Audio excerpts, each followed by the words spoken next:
Olá! Hoje vamos falar de algo que parece super simples, mas que é, na verdade, incrivelmente poderoso. Estou a falar de um gráfico. Sim, um gráfico. Mas não é um gráfico qualquer. É um que pode mesmo revolucionar a forma como se ensina, como se aprende e, claro, como nos lembramos das coisas. Para começar, vamos pensar nisto um bocadinho. Qual é o nível de confiança na nossa própria memória? Há dias bons e dias maus, não é verdade? Mas e se a capacidade de recordar as coisas seguisse um padrão? Um padrão que é, na verdade, bastante previsível. Ok, para percebermos isto na prática, nada como um pequeno teste. É simples. Vai aparecer uma lista de palavras e o desafio é tentar memorizá-las. Sem stress, não há avaliação no fim, é só para experimentarmos. Prontos? A lista é esta: Flower, Orange, Dog, Fire, Muhammad Ali, House, Wall, Glass, Sky, Tree, Sun, Watch and of the End. Muito bem. Tempo esgotado. Agora, de que palavras é que a maioria das pessoas se vai lembrar? Aposto que flower e orange estão na lista. Talvez a palavra and também. E, quase de certeza, Muhammad Ali. Sua familiar, não só. Pois isto não é magia nenhuma. O facto de ser tão previsível mostra-nos algo fundamental sobre a nossa memória. Ela não funciona ao acaso. Não. Ela segue regras. E a chave para perceber estas regras está toda num simples gráfico. Então, vamos a isso. Chegou a hora de conhecer a estrela do dia. Foi criado pelo autor Tony Buzan, que lhe chamou nada mais, nada menos que o gráfico mais importante do mundo. E aqui está ele. É bastante simples de ler. Na vertical temos o quão bem nos lembramos de algo. Na horizontal, o tempo a passar. E o que é que ele nos mostra? Basicamente que a nossa memória é fortíssima no início de uma aula ou de uma palestra e também no fim. Mas ali a meio, há uma quebra brutal. Mas atenção, a história não acaba aqui. Há muito mais para descobrir nesta curva. Vamos então espreitar o que está por trás deste gráfico. Ele resume 7 princípios fundamentais da nossa memória. E são estes princípios que explicam, tintim por tintim, o que aconteceu no nosso teste das palavras. Ora bem, o primeiro pico, logo no início, chama-se efeito de primazia. É o clássico, a primeira impressão é a que fica. O nosso cérebro dá uma importância gigante ao que acontece primeiro. É como se fosse a âncora de tudo o resto. Lembram-se de Flower e Orange? É exatamente por isto. Numa formação, numa apresentação, os primeiros minutos valem ouro. Do outro lado do gráfico, no fim, temos o oposto, o efeito recente. É lógico, não é? A última coisa que ouvimos ainda está ali, fresquinha na nossa cabeça. Foi por isso que a palavra and, a última da lista, ficou a ecoar. Moral da história: o fim é tão, mas tão importante como o começo. Ok, mas e a meio? Entre o início e o fim acontece uma coisa espetacular. É o chamado efeito von Restorff. O nosso cérebro é como um detetive de padrões.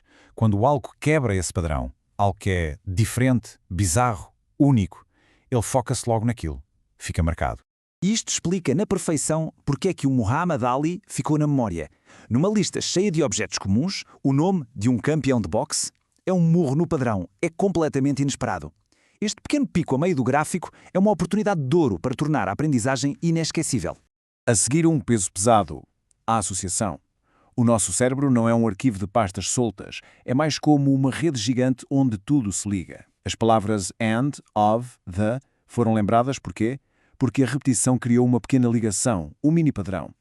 Quanto mais conseguirmos ligar o que é novo ao que já se sabe, mais forte fica essa rede. E para dar suporte a tudo isto, há mais 3 pilares. Primeiro, o interesse.